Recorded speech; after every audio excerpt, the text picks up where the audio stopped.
যৌন নিপীড়ন, ধর্ষণ।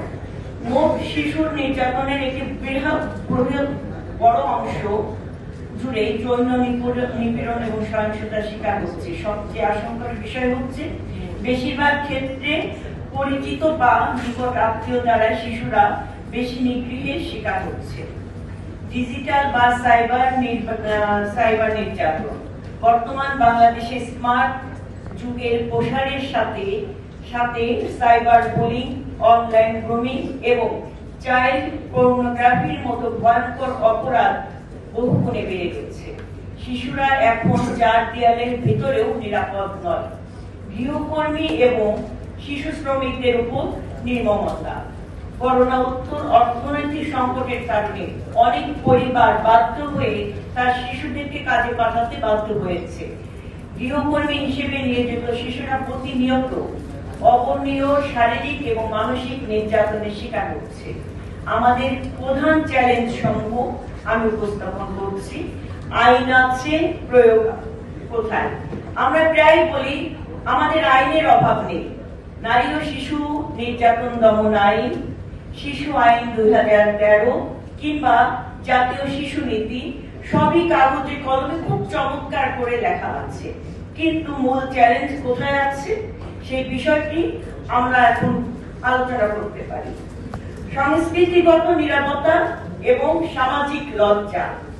লোকে কি বলবে, এই একটি ভয় পরিবারগুলোকে এখনো নির্যাতন চেপে রাখার একটা বড় কারণ হয়ে দাঁড়িয়েছে। ফলে অপরাধীরা পার পেয়ে যায় এবং পরবর্তী অপরাধ করার সাহসটা পেয়ে যায়। আইনি দীর্ঘসূত্রতা এবং নিম্ন সাজার হার। মামলা হওয়ার পর বছরের পর বছর বিচার ঝুলে থাকে। সাক্ষী সুরক্ষার অভাব এবং প্রমাণের অভাবে শেষ পর্যন্ত সাজার হার অত্যন্ত হতাশাজনক, যা 3% থেকে 5% কাছাকাছি। প্রাতিষ্ঠানিক সমন্বয়হীনতা।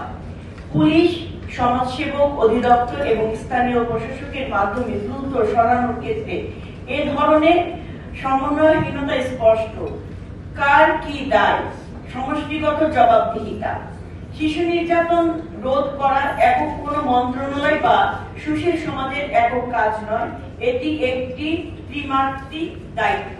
সেই ত্রিমাত্রিক দায়িত্বগুলো কি?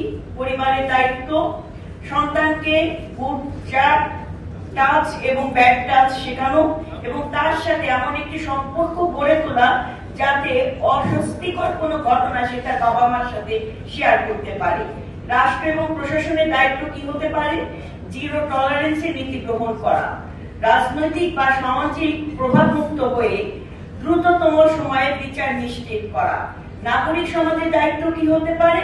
অপরাধীকে সামাজিকভাবে বয়কট করা, ভুক্তভোগী শিশুর দোষারোপ করার নোংরা মানসিকতা থেকে বের হয়ে এসে তার পাশে দাঁড়ানো। ভবিষ্যৎ কর্মপন্থা, নতুন ছোঁয়ায় সমাধান খুঁজে বের করা একটা সমাধান হতে পারে। সম্মানিত শুধু কেবলমাত্র কান্নাকাটি বা উদ্বেগ প্রকাশ করা কোনো লাভ নেই।